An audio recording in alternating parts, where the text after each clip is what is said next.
হাসপাতালের বিছানায় শুয়েই সুখবর পেলেন দিতিপ্রিয়া রায়। বুধবার নাকে অস্ত্রোপচার হয়েছে অভিনেত্রীর। নিজের অসুস্থতার কথা সামাজিক যোগাযোগ মাধ্যমে জানিয়েছিলেন অভিনেত্রী। অস্ত্রোপচারের পরেই এমন ভালো খবর আসবে তা আশা করেননি দিতিপ্রিয়া।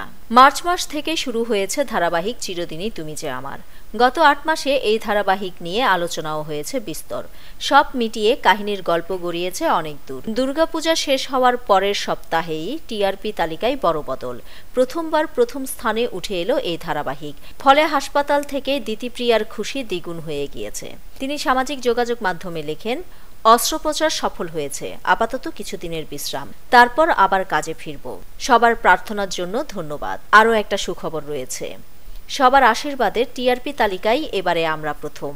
তবে এই জায়গা ধরে রাখা আরও কঠিন।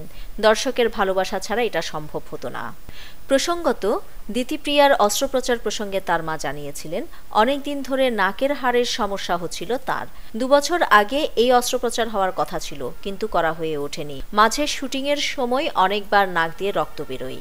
তারপরেই দ্রুত অস্ত্রোপচারের সিদ্ধান্ত নেন তারা। নিউজ ডেস্ক, দৈনিক পূর্বকোণ।